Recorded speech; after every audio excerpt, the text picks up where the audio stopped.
Стены новенького Казань-Экспо принимают крупные мероприятия и совсем скоро мировое первенство. Поэтому сейчас нужно окончательно убедиться, что все готово. Этим заняты Татьяна Голикова, Рустам Миниханов и Саймон Бартли. Когда немного за 50, самое время для второй молодости. Совсем недавно эти участники программы обучения людей предпенсионного возраста освоили новые специальности. В рамках WorldSkills они становятся айтишниками, видеодизайнерами, открывают свои скрытые таланты. Я так понял, что инициаторы как раз видели свой.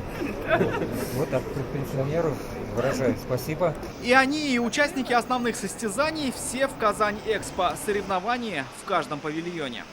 Практически национальный чемпионат – это 95% то, что будет на мировом чемпионате. Уменьшится лишь количество компетенций, но затрат, удобств и развитой инфраструктуры уж точно не станет меньше. А модернизация одной лишь деревни Универсиады обойдется в сотни миллионов рублей. Предусмотрено выделение в 2019 году Министерству просвещения России из резервного фонда правительства бюджетных ассигнований в размере почти 631 миллион рублей на предоставление трансфертов Республике Татарстан в целях подготовки объектов жилого комплекса. В ходе подготовки чемпионата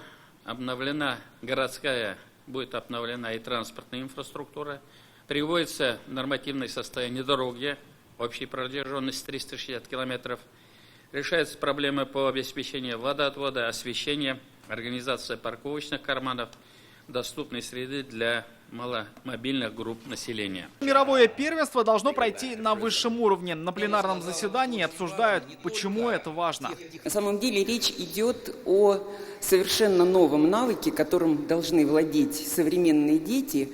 Это понимать, что тебе нужно, и уметь выбирать. Кто-то варит, кто-то выпиливает детали. Делают то, что каждый может лучше всего. Сегодня уже второй день чемпионата. Я хожу, смотрю, мне прям интересно. Хочется узнать, расспросить, как это. Хочется попробовать уже. Очень жаль, что нельзя через конкурсные заборы перелезть и что-то, в каких-то местах прям хочется включиться в процесс. Вообще, каждый отдельный павильон напоминает собой один большой цех, где производят что-то серьезное и высокотехнологичное, начиная с виртуальной модели. А после этого виртуальное начинает превращаться в физическое. Вот даже так, через 3D-печать, компьютерная модель превращается в рабочий прототип. Каждое их умение окупится в будущем. Казань готова к проведению мирового чемпионата. Я думаю, что это не только мое мнение. Это мнение всех коллег, которые сегодня здесь работали. Через 3 месяца Казань готова подтвердить эти слова. Рамиль Шайдуллин, Ринат Сафин, ТНВ, Казань.